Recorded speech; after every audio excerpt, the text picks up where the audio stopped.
Shalom. Hari ini kita akan renungkan kitab Yesaya pasal 42, teksnya ayat 1 sampai 12. Sudah dibagikan dua paragraf. Paragraf yang pertama ayat 1 sampai 9. Tuhan akan mengirim hambanya dengan menaruh rohnya ke atasnya. Dia akan menyatakan hukumnya dengan keadilannya. Paragraf yang kedua ayat 10 sampai 12. Ia tidak akan memberikan kemuliaannya kepada yang lain atau kepada patung. Semua orang dari ujung bumi, padang gurun, puncak gunung-gunung, dan pulau-pulau akan menyanyikan Tuhan dengan nyanyian baru. Kesimpulannya, Tuhan janjikan yang akan mengirim hambanya yang ia pegang, orang pilihannya, yang Tuhan menaruh rohnya ke atasnya. Dia akan menyatakan hukum kepada bangsa-bangsa. Ia tidak berkata untuk diri sendiri, namun bulu yang patah terkulai tidak akan diputuskannya, dan sumbu yang pudar nyalanya tidak akan dipadamkannya. Tetapi dengan setia, ia akan menyatakan hukum dengan keadilannya. Tuhan memberi dia menjadi perjanjian bagi umat manusia, menjadi terang untuk bangsa-bangsa, supaya membuka mata yang buta, supaya mengeluarkan orang-orang yang duduk dalam gelap dari rumah penjara.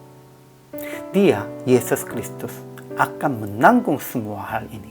Tuhan berkata, "Aku ini Tuhan, itulah namaku."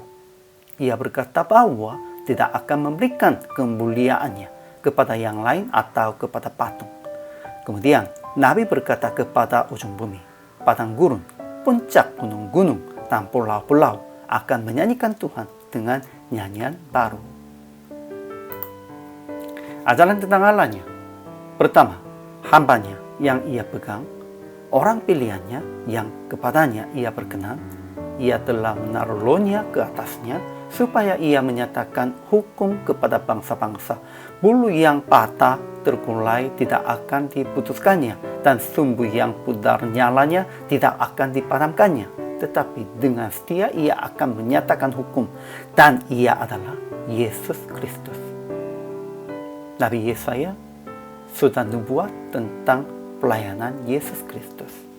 Kedua, Tuhan menciptakan langit dan membentangkannya, yang menghamparkannya bumi dengan segala yang tumbuh di atasnya, yang memberikan napas kepada umat manusia yang mendudukinya, dan nyawa kepada mereka yang hidup di atasnya.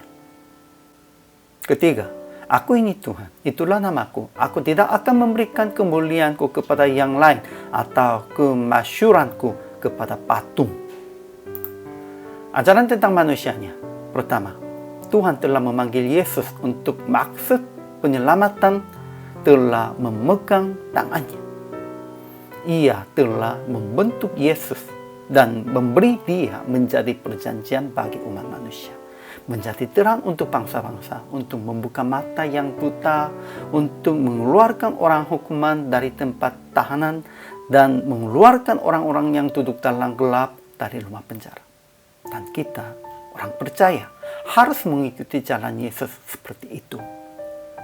Kedua, kita harus menyanyikan Tuhan dengan nyanyian baru dari ujung bumi, padang gurun, puncak gunung-gunung, dan pulau-pulau.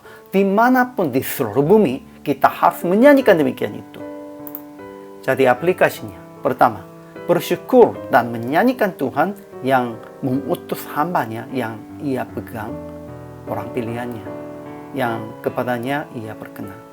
Dan nyanyikan Tuhan dengan nyanyian baru atas Tuhan yang tidak akan putuskan patah terkulai, dan tidak akan padamkan sumbu yang pudar nyalanya, sebab kita diselamatkan oleh Dia.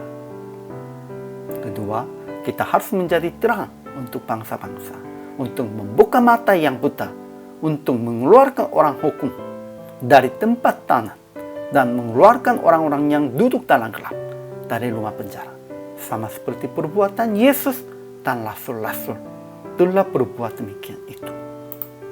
Jadi PR praktik hari ini, jadilah terang untuk jemaat dan bangsa Indonesia, membuka mata yang buta secara rohani dengan firman dan dengan kesetiaannya. Kita harus membukakan mata mereka. Inilah kewajiban kita sebagai hamba Tuhan. Hari ini juga selama melayani, Tuhan Yesus memberkati.